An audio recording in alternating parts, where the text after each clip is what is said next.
जानुवारि दाननि 31 थारिखनिफ्राय साननैनि हाबाफारि लानानै जोंनि नैबे अमृतपुर ब्रह्म सेवाश्रमनि गेवलां जे फोथार दङ बेवहाय सरस्वती जोंनि ब्रह्म धोरोमनि मोनसे कनफारेन्स जागोन। अल आसाम बिटिनि मोनसे कनफारेन्स आरो बेवहाय सारा आसामनि बे धोरोमारिफ्रा गाजा गोमजायै फैनानै बाहागो लाफैगोन। धोरोमनि बे कनफारेन्सखौ जोङो खुब आब्रुथि गोनाङै खुब मोजाङै गाजा गोमजायै खुंनायनि थाखाय मोनसे थाम-थिम खालामबाय थादों आरो बेनिनो जागायजेननाय हाबाफारि हिसाबै दिनैहाय जे बानजाय आफादनि दैदेनगिरि बिथांमोनहा बे माने जे जायगायाव कनफारेन्सखौ खुंगोन बिनि गाहाय सायनासालिनि थाखाय गायसननायनि मोनसे हाबाफारि लादों आरो बेनिनो गिबि खुन्थिया गायनायनि दिनै मोनसे फुंबिलिनि हाबाफारियाव आंखौ बिथांमोनहा आलासि महरै लिंबोनायलाय आङो फैनानै बाहागो लाफैदों आरो बेवहाय जोंनि ब्रह्म धोरोमनि बे अमृतपुर ब्रह्म सेवाश्रमनि धोरोमजों लोब्बा थानाय जेसेबां बे ओनसोलनि धोरोमारि बिथांमोनहा बाहागो लाफैदों, दैदेनगिरि जेसेबां दङ धोरोमगुरु बिथांमोनहा बाहागो लाफैदों आरो बयनिबो गोसोआव मोनसे थांखिया बेनो जे फैगौ बे कनफारेन्सखौ जेरैखिजाया आब्रुथि गोनाङै गाजा गोमजायै जेरैखिजाया जोङो खुंनानै जाफुंहोगोन आरो जोंनि ब्रह्म धोरोमनि जे मोनसे गोथार बानि, ब्रह्म धोरोमनि मोनसे जे गोथार माने सुबुं अनफावरि जे मोनसे माने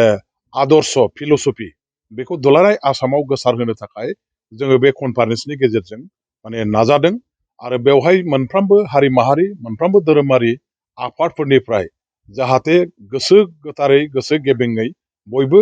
बाहागो लाफैनानै मदद खालामो बेखौबो जोङो हास्थायदों। दा जेखि जाया दिनै मोनसे गिबि आगान हिसाबै बेयाव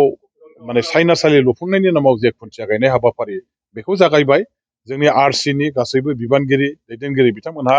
बयनिबो मदद हास्थायनानै बिथांमोनहा दिनैहाय खामानि मावनो ओंखारबाय। आङो बयखौबो खावलायगोन जाहाथे जोंनि बे ओनसोलनि साफ्रोमबो मोनफ्रोमबो हारि माहारिनि दैदेनगिरि, दल संगठन, बिजनेसमेन, फोरोंगिरि, साख्रिआला, आबादारि जेसेबां दं बयबो जाहाथे फैनानै बाहागो लाफैयो, बयबो जाहाथे मदद होफैयो बेखौनो आं खावलायदों। आं सानो जोङो दिनैहाय बर'फोरनि गेजेराव ब्रह्म धोरोमानो जिहेथु बर'फोरखौ फोसाबनायनि थाखाय जोंनि बर'फोरखौ माने सोदांनायनि थाखाय जे खामानि मावदों, जोंनि बर'फोरनि गेजेराव समाजारि जौगाखांनायनि थाखाय जोंनि बर'फोरनि सिनायथि, जोंनि बर'फोरनि माने रैखाथि, सोलोंथाइ, रांखान्थि गासैबो बिथिङाव ब्रह्म धोरोमानो माने गिबि हाबाफारि हिसाबै दैदेनगिरि हिसाबै बे आफादनिफ्रायनो खामानि मावबोदों आरो बेनिनो बे मावनायनि फिथाइ हिसाबै दिनै बर'फ्रा गोबां मोनसे सोलायनायाव फैदों, संस्काराव फैदों। मोनसे समाव बयजोंबो मुगैजानाय, मोनसे समाव बयजोंबो नासयजानाय, उन्दै जाथि, गोग्लैसोनाय जाथि होननानै नेवसिजानाय जाथिया दिनैहाय जोङो सारा भारतबर्षआव मोनसे सोदोमस्रि गोनां जाथि, समायना मोनसे जाथि हिसाबै, गोहोगोरा जाथि हिसाबै बयजोंबो सिनायजाबाय, अनसायजाबाय आरो बेफोर गासैबो थाखोआव बर'फ्रा दिनै जायगा मोनफैनो हानायसिमहालागै गुदियाव खामानि मावग्रा आफादा जाबाय जोंनि ब्रह्म धोरोमानो आरो बे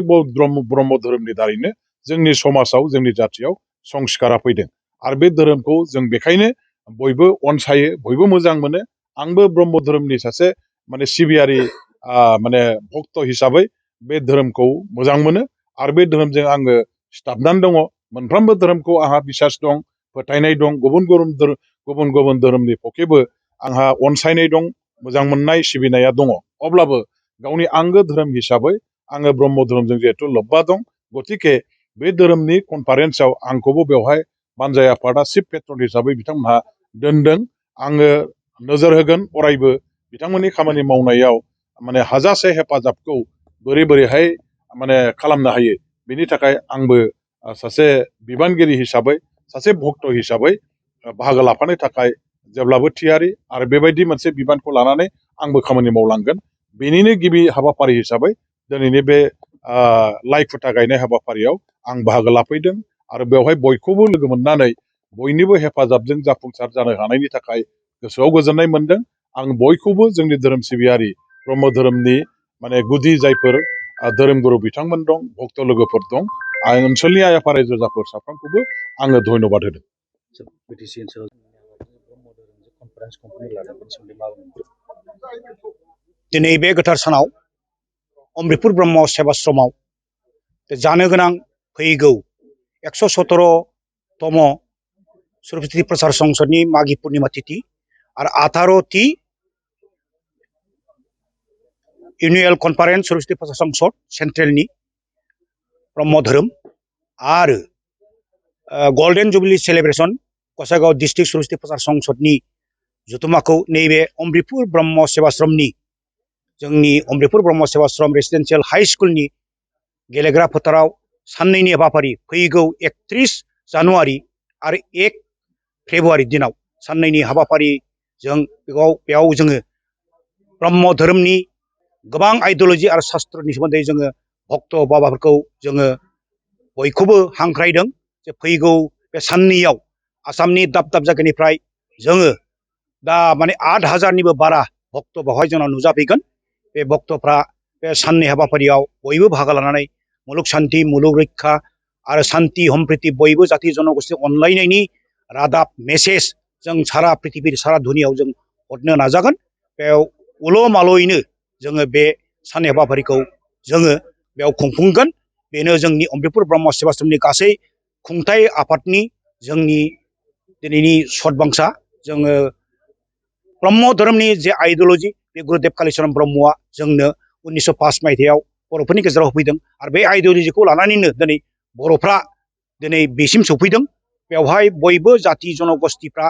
जाहाथे बे साननै हाबाफारियाव बयबो हेफाजाब होयो बेखौ आं गोरबोनिफ्राय बयबो जाति जनगोष्ठी बयबो धोरोमनि सुबुंफोरखौ हांख्रायो बयबो लोब लोब फैनानै जोंजों मते मदद होफैयो बेखौनो आङो बयखौबो हांख्रायो। दिनैहाय जोङो मानगोनां रबिराम नार्जारी MLA 29 नं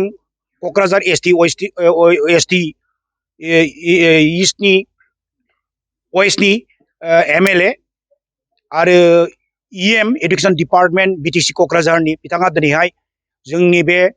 गेलेग्रा फोथाराव फैगौ 31 आरो 1 जानुवारियाव जानो गोनां मेन पेन्डेलनि लाइ खुथाखौ दिनै बे रबिराम सारनि आखाइजोंनो जोङो बे लाइ खुथाखौ गायसननाय जादों। बिथाङा लाइ खुथाखौ गायसनबाय आरो नांगौ रोखोमनि बिथाङा सहाय खालामगोन होननानै जोंखौ खोथा होदों। बिथाङानो जाबाय जोंनि खुंथाय आफादनि चिफ पेट्रन आरो बिथांखौ जों गोरबोनिफ्राय खावलायदों बिथाङा जोबजासे गावनि दिगजों गासैखौबो नायजोबनानै खुंथाय खुंनो लानाय बे जोंनि गेवलां मेलखौ मोजाङै मोजां खुंलांनायाव हेफाजाब होगोन होननानै खोथा होदों।